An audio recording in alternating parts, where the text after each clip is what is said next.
الا اللہ وان محمد رسول اللہ واقام الصلاۃ وایتاء الزکاۃ والحج وصوم رمضان صدق اللہ العظیم۔ میرے محترم بزرگوں بھائیوں، اللہ رب العالمین کا بڑا فضل ہے، اس کا کرم ہے اور اس کا احسان ہے کہ اس نے ہم سب کو رمضان المبارک جیسا پیارا مہینہ عطا فرمایا۔ اللہ رب العالمین سے دعا کریں کہ اللہ رب العالمین اس مہینے میں ہم سب کی مغفرت فرما دیں، اس لیے کہ ہم سب مغفرت کے محتاج ہیں۔ اگر ہماری مغفرت ہو گئی سمجھو ہم لوگ کامیاب ہو گئے، اگر اس مہینے میں بھی ہم لوگ محروم رہ گئے مغفرت سے، اللہ کی رحمت سے اور اللہ کی مغفرت سے اگر ہم دور ہو گئے تو بتاؤ کون سا مہینہ ہوگا جس میں ہم اللہ رب العالمین سے اپنی گناہوں کو معافی مانگیں گے۔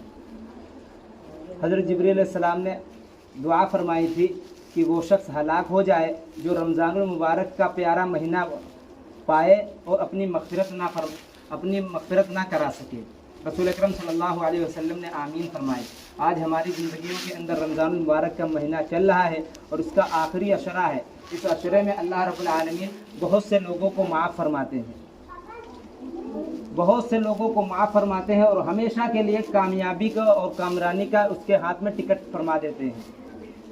جو شخص اس مہینے میں اللہ رب العالمین کے رضا کے مطابق اور اللہ رب العالمین کی خوشنودی کے مطابق اللہ رب العالمین کے ہر ایک حکم کو پورا کرے گا اور رسول کرم صلی اللہ علیہ وسلم کے طریقے کے مطابق جو شخص چلے گا، اللہ رب العالمین اس مہینے میں اس کو معاف فرما دیں گے۔ اللہ رب العالمین نے قرآن پاک کے اندر وعدہ فرمایا ہے، وقال اللہ انی معکم، کہ میں تمہارے ساتھ ہوں، کب تک؟ جب تک کہ تم لئن اقمتم الصلاۃ وآتیتم الزکاۃ وآمنتم برسولی، کہ تم نمازیں پڑھتے رہو گے اور اللہ رب العالمین کے لیے صدقہ اور زکوٰۃ جو اللہ رب العالمین اس مہینے میں فرض فرمائی ہے وہ دیتے رہو گے، اللہ رب العالمین تمہارے ساتھ رہیں گے۔ یہ جو وعدہ فرمایا تھا صحابہ کرام رضی اللہ عنہ اجمعین سے، یہ صرف صحابہ کرام رضی اللہ عنہ اجمعین کے لیے نہیں تھا بلکہ ہمارے لیے بھی تھا۔ اس لیے نبی ہمارے بھی نبی ہیں، رسول ہمارے بھی رسول ہیں، یہ قرآن ہمارے لیے بھی ہدایت کی کتاب ہے اور ان کے لیے بھی ہدایت کی کتاب ہے، اور جتنے قیامت تک انسان آئیں گے سب کے لیے، قیامت تک انسانوں کے آنے کے لیے ہدایت کی کتاب ہے۔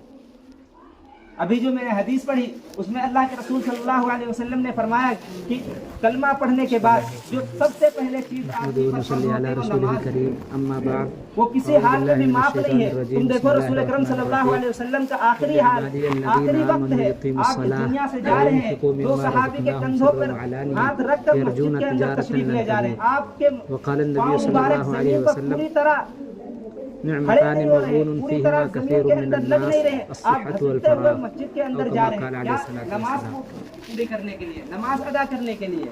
میرے محترم جو بزرگوں بنیادی چیز بھائیوں، اللہ کے رسول صلی اللہ علیہ وسلم نے فرمائی تھی وہ سب سے پہلے کیا فرمایا تھا؟ کلمہ پڑھنے کے بعد نماز فرض ہے، کسی حال میں بھی معاف نہیں ہے۔ بڑی تاثیر رکھی ہے۔ کی عادت یہ تھی، قرآن انہیں مجید کوئی تکلیف ہوتی بڑی تھی، اونچی انہیں کتاب کوئی ہے، مصیبت آتی تھی، یہ وہ سب سے اللہ کا پہلے کلام ہے، 2 رکعت نماز پڑھتے تھے، اسے کلام اللہ اپنے کہا اللہ جاتا سے ہے۔ کہتے تھے۔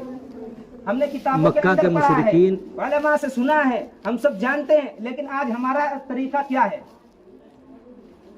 ہم پریشان ہونے لگتے ہیں، ہم دوسروں سے کہتے ہیں، حالانکہ یہ توفیق نہیں ہوتی کہ ہم مسجد کے اندر جائیں، اللہ کے حکم پورا کریں اور اللہ سے پہلے مدد لیں۔ اللہ نے فرمایا وَاسْتَعِينُوا بِالصَّبْرِ وَالصَّلَاةِ، تم نماز کے ذریعے سے اور نماز کے ذریعے سے مدد مجھ سے چاہو۔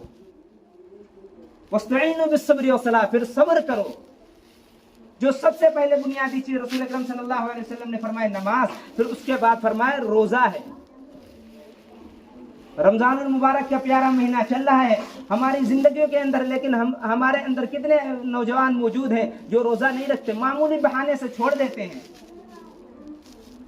تھوڑا سا بہانہ ہوتا ہم روزہ تو چھوڑ دیتے۔ حضرت علی رضی اللہ عنہ نے فرمایا کہ اگر ایک روزہ کوئی شخص چھوڑ دے گا، پوری زندگی روزہ رکھے، پھر بھی اس کا ثواب وہ حاصل نہیں کر سکتا۔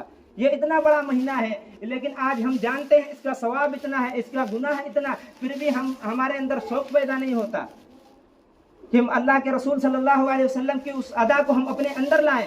صحابہ کرام رضی اللہ عنہ اجمعین کو اگر جنگ کے اندر بھی جانا ہوتا تھا، رمضان کا مہینہ ہوتا تھا، رسول اکرم صلی اللہ علیہ وسلم کی طرف سے اجازت ہوتی تھی کہ چاہو رکھ لو، نہ چاہو نہ رکھو، آپ اتنے بڑے کام سے جا رہے ہیں، لیکن پھر بھی وہ جنگ کے اندر جا رہے ہیں، وہاں کتنی طاقت کی ضرورت ہے، پھر بھی وہ روزہ رکھتے تھے۔